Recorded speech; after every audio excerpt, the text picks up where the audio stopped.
Good morning, afternoon, and evening, people of YouTube. This is Draco Argentum welcoming you to my first SuperCut! This will cover the 5-Minute Diatribe Series 1, the social justice phenomenon in nerd culture, also known as the Lost Tribe of Woke. Here follows Part 1. You may have heard a lot about social justice warriors, both good and bad. Social justice is a philosophy that seeks to define the world in terms of oppression, with oppressors and victims of oppression. It suggests that there is a pervasive bias in our society against historically oppressed groups, and that the board should be adjusted in favor of groups to balance out the effect of historical bias. It suggests that historically women have been oppressed by men, and that historically blacks have been oppressed by whites, atheists oppressed by Christians. Intersectional social justice would suggest that a black atheist woman has been the victim of 3 times as much oppression as a white Christian woman. Social justice also suggests that diversity of race and background is an inherent strength and virtue in both business and academics. They promote equality of outcome over equality of opportunity. Any one person or group that gets too far ahead of the majority clearly has done so at the expense of others. Their success is considered proof of their crime. Now, oppressors can join in the movement and be anointed as allies and granted clemency from their past crimes. But the cost of admission? You have to buy into the philosophy 100%. You've got to drink the Kool-Aid. In the land where diversity of color and race and background is a virtue, diversity of thought and opinion is a crime. They claim to possess the moral high ground, so anyone who challenges the foundation of that philosophy is labeled as immoral in the worst way possible, and it only escalates. Now, this isn't to say that oppression doesn't exist. There are people out there who believe that a person or group is somehow less, somehow tainted, or somehow guilty of a crime against society because of their immutable characteristics, such as race or sex. Now, people who believe that are racists and sexist, respectively. There are people out there who believe that if you have the wrong opinion about race or sex or orientation or politics, that you should be silenced, forbidden to communicate your dangerous opinion to others. That's called bigotry. Dr. Martin Luther King Jr. faced much bigotry in his time, merely for suggesting that all people, regardless of race, should have the same freedoms and opportunities in our country and our world. He died for his convictions at the hands of cowards who felt threatened by his ideas and the impact that they could have on society. Now, those people exist, but they are an extreme minority. They are a fringe group. The vast majority of society has matured and grown past that.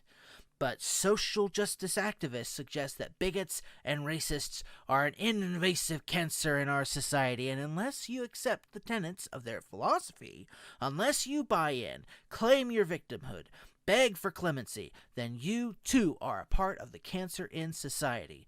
And like any other cancer, you must be cut out. You must be excised and banished before you can infect others with your dangerous, harmful ideas of independent thought and speech. But hey, we're supposed to be talking about nerds, and we're almost 4 minutes into our 5-minute diatribe. Well, nerds are a strange group. Nerd culture, focusing on academics and science fiction and fantasy, it grew more popular through the 70s and 80s as the material became more accessible. Society, however, did not approve of this fascination with the imaginary. Nerds were often the victims of bullying. There's even a notorious series of comedies released in the 80s depicting nerds exacting their revenge on the bullies. Revenge of the Nerds. Why is this important? Well, nerds grow up. They put their smarts to good use, and in overcoming the adversity that they experienced, they grew as individuals into productive members of society. In the 90s and in the 2000s, the success of Star Wars prequel trilogy, The Lord of the Rings, and Battlestar Galactica demonstrated the untapped buying power of the nerds. And in the aftermath of the Columbine shooting, bully culture was advanced as the primary cause of this disaster.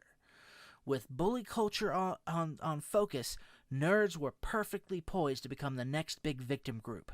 The only problem was, they refused. Here follows Part 2.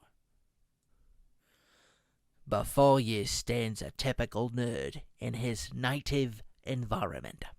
You can identify the nerd by his disregard for day-to-day fashion trends, his obsession with some made-up reality, and his insistence on clarifying others who mischaracterize the focus of this obsession.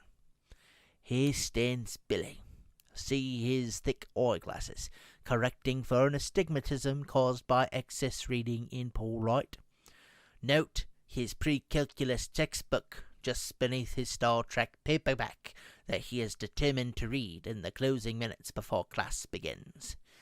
Billy is a good example of a nerd, but you can find others.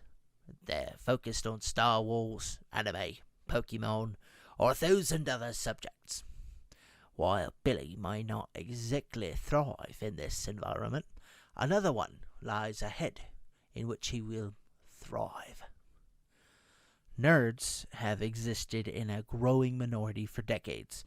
They were the first group, really, to challenge the traditional roles of masculinity in our society, as they focused on attaining superiority through their use of the mind rather than that of physical strength.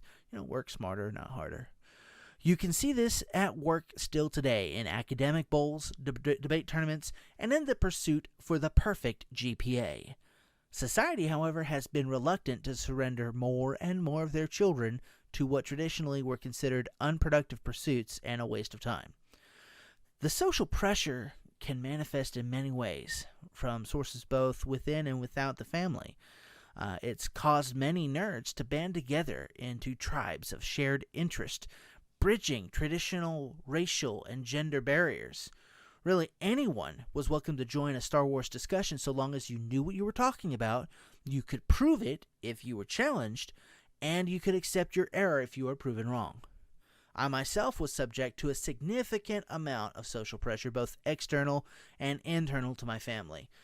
Apart from the jocks and the rednecks who spent the week pumping up their egos, looking forward to the next big game or fight, I received nothing but disdain from my sister regarding my interests, and disappointment from a father who wanted an athletic son inclined to a hobby of automotive work.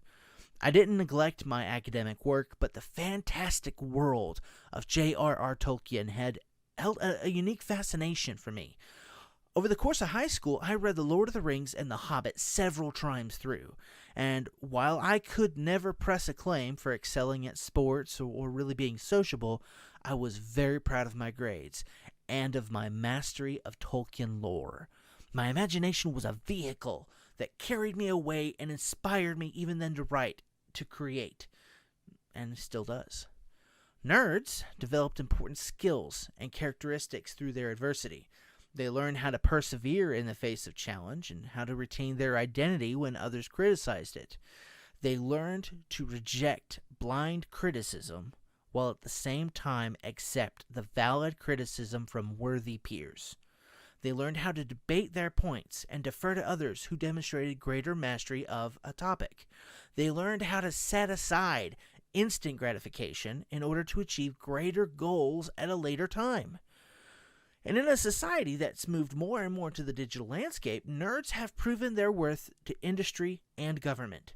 The nerd of yesterday is the fiscally responsible adult of today, with a home and a family and enough disposable income to purchase movie tickets opening night for the new Marvel movie, or even a $200 collectible Han Solo action figure, if it's worth it. The responsible parent of today, though, cares about and worries for their children. In 1999, the Columbine High School shooting shocked the nation and brought the specter of bully culture to the foreground of the national discussion. Nerd parents remember being bullied and the difficulties that they faced, and they wanted to spare their children of that same experience if they could. Now, parents who had been bullies in their youth, they didn't want their children to face that same humiliation that they remembered inflicting on others. Nerd culture was becoming mainstream. Companies came in promising to invest and revive nerd properties. Social justice activists came forward to denounce bully culture and to support diversity and inclusion in nerd properties. Now, nerds have been no stranger to diversity and inclusion because these have often been depicted through metaphors in their properties. Nerds praise these announcements. Seduced, they welcomed the social justice into their world. And then they fought back once they realized the cost. Here follows part 3. Science fiction and fantasy properties operate according to certain rules. In science fiction, the fictional worlds operate very similarly to our own and follow similar rules. The only difference is that in the future, there may be new technology and new rules that they have to follow. In Farscape, they travel in space, inside of a living spaceship. It's kind of like a space whale. It's an odd take, but it still follows its own rules. In fantasy, the world may operate on drastically different rules from our own, but it still obeys its own rules.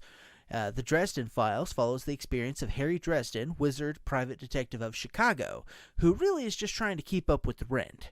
Now, these are human stories, even though many of the characters may not be human, and it may not be in a completely human setting.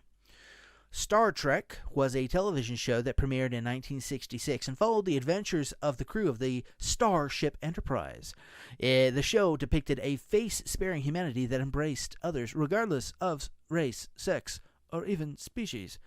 It demonstrated to the public a future that could be, while tackling other issues of the day.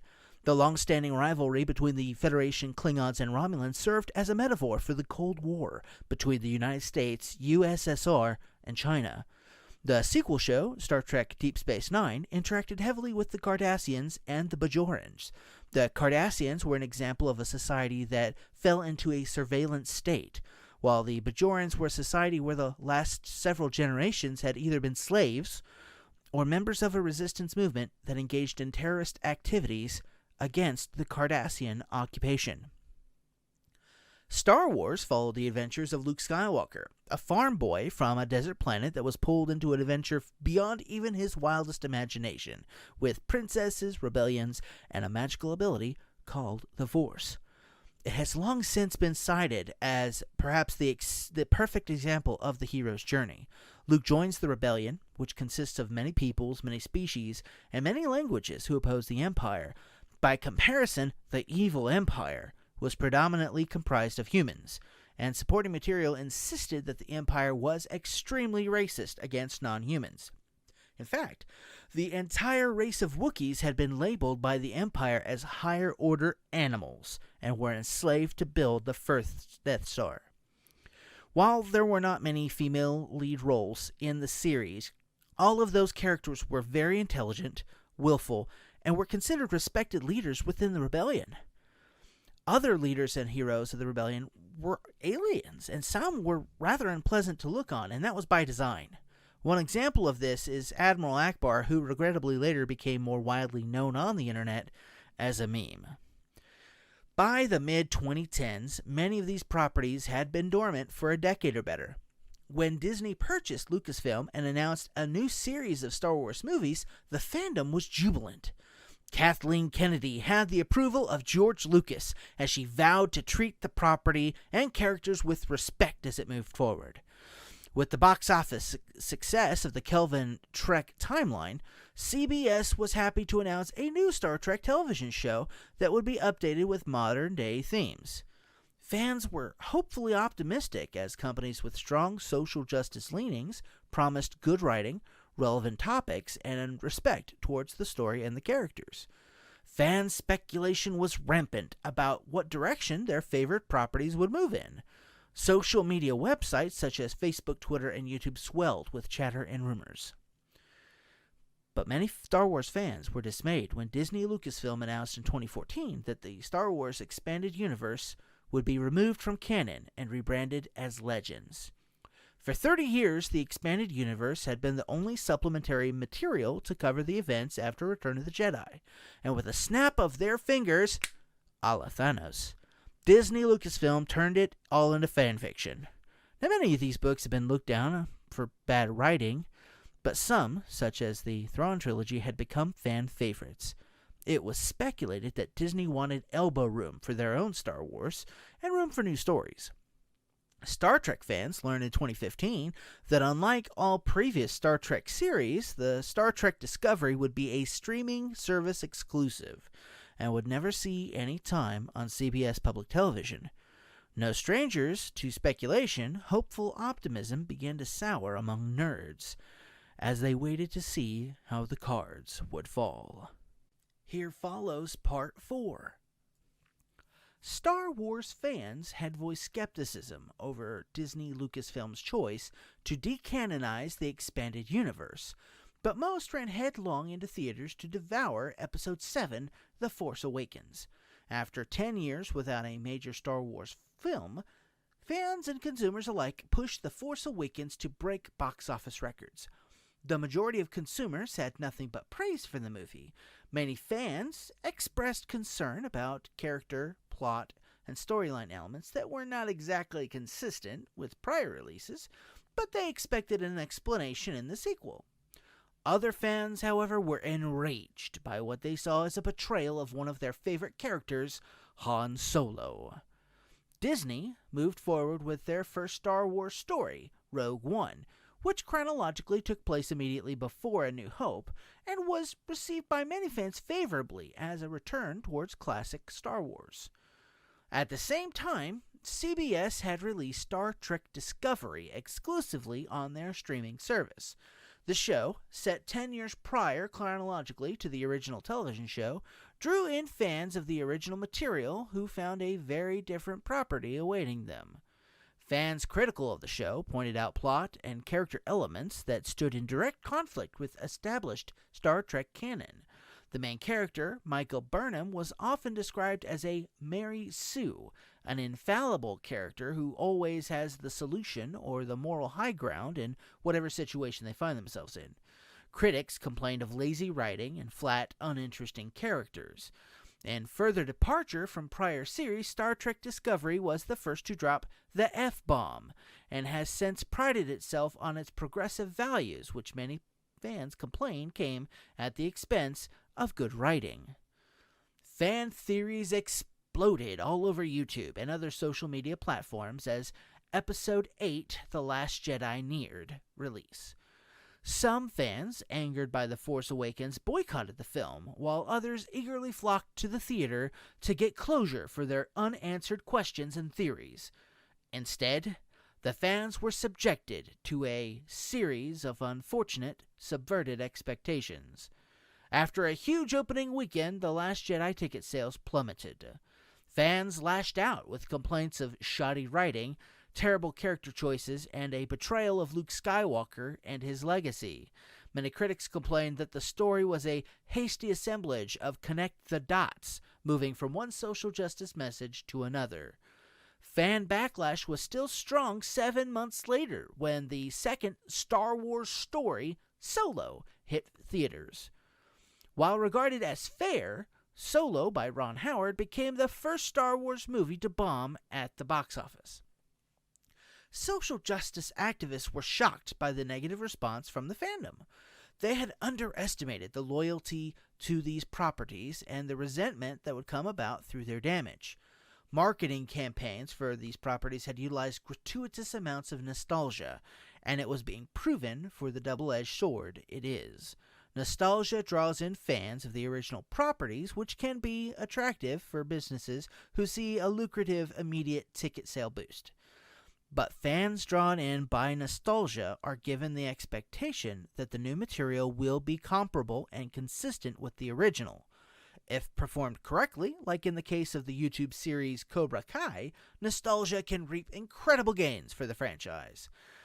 If, like in the case of The Last Jedi, nostalgia is carried out with the grace and finesse of a grain thrasher, you will only reap shares of fan backlash.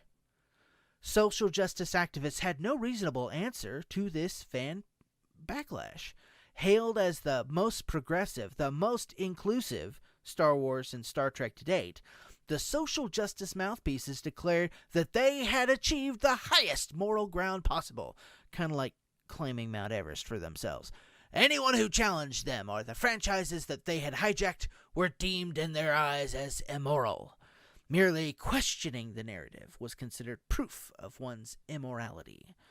People of all races and sexes who complained about character, plot, and storyline were accused of being racist, sexists, and bigots.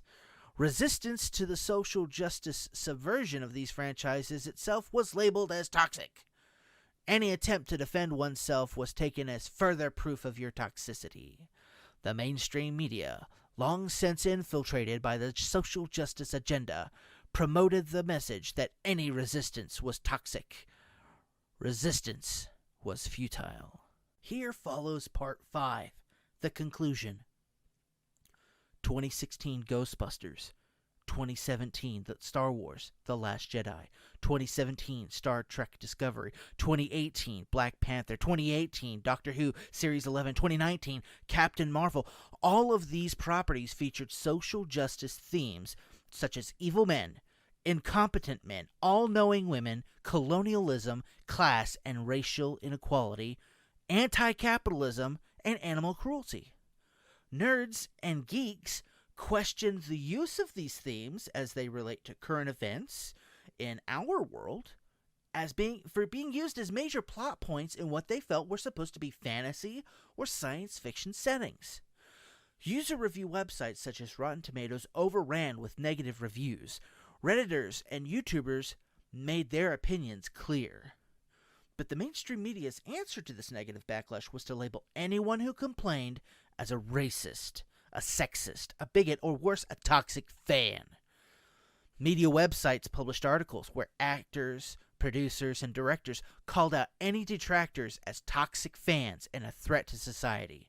User review websites began to remove and erase negative reviews that they deemed to be the work of Russian troll bots, or programs designed to submit mass reviews to artificially inflate or deflate user review scores. Daisy Ridley and Kelly Marie Tran, actresses in the Star Wars sequel trilogy, became mascots for the social justice persecution of dissenting nerds, propping up the narrative that they were victims of internet troll harassment, and that false narrative persists in the media even today. In 2017, Daisy Ridley quit Instagram, and in interviews afterwards, she extolled how damaging social media can be for mental health. Now, she indicated that the danger for young adults in using social media is the potential to assume that the distorted version of yourself on social media was your real self.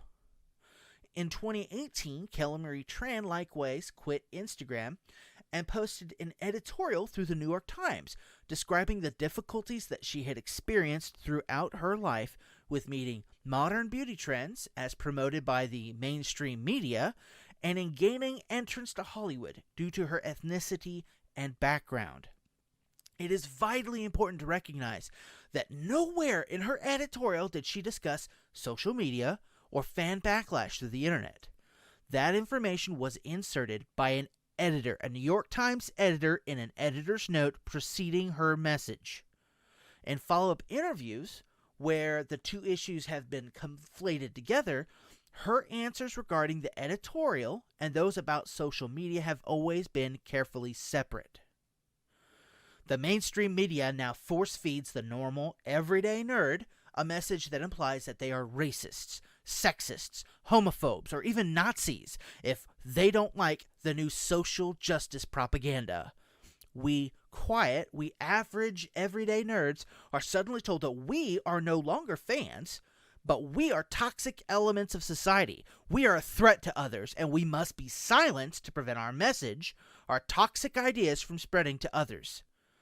Disney Lucasfilm claims that they own the franchise and they decide what is and what isn't Star Wars. But they don't own the fans. When Disney paid George Lucas $4 billion, they didn't buy me. They didn't buy you. They bought a name. They bought a brand. Now, that brand came with a great deal of fan loyalty, but it has been abused in books, on screen, and time again on social media. Lucasfilm doesn't own the Star Wars fandom. CBS doesn't own Star Trek fandom. The BBC doesn't own Doctor Who fandom. We are the fanatic fandom, and we don't owe them a damn thing that they haven't earned. We are free. And social justice media hates us for that freedom. We are the victim group that refuse to go woke. And for that, we are vilified as Nazis and as a danger to society, all because we were offered our chance to join and we refused. We were given the keys to the kingdom, and we called them out on their bullshit. But this goes far worse than just our refusal. Social justice activists believe that we nerds, we geeks and gamers, we're sick. We're sick in the head. We have an unhealthy fascination with imaginary worlds. We waste our resources, our time and money on things that don't really exist, while we ignore problems that they quote-unquote fight in the real world. We are selfish. We're dirtbags in that we waste our time and money on ourselves and our passions, and we don't donate that in support of victims of oppression or other worthy causes. The social justice influence on our media has been a vehicle, a gateway to pull us out of our imaginary worlds and bring us back to reality. They want our loyalty. They want our time, and they especially want our expendable income to fund their movements. They offered us forgiveness. They offered us redemption. But we saw it for the false promise it was, and we threw it back in their faces. We were promised grace and a welcome embrace, but we rejected paradise, and we blasphemed against their morality. We're worse in their eyes than heathens. We are heretics because we looked on the face of their God and we turned away. We are the lost tribe of woke. And the kings and the queens of quote-unquote tolerance will never forgive us for our sins. And that was the lost tribe of woke. Thank you for listening in, and please let me know what you thought of this video, if it's struck a chord with you, or, if I just need to buzz off. You can expect the beginning of my next 5-minute Diatribe series next week, where we will begin tackling a new topic. So please, like and subscribe, hit that Twitter, and until next time, take care. Social justice?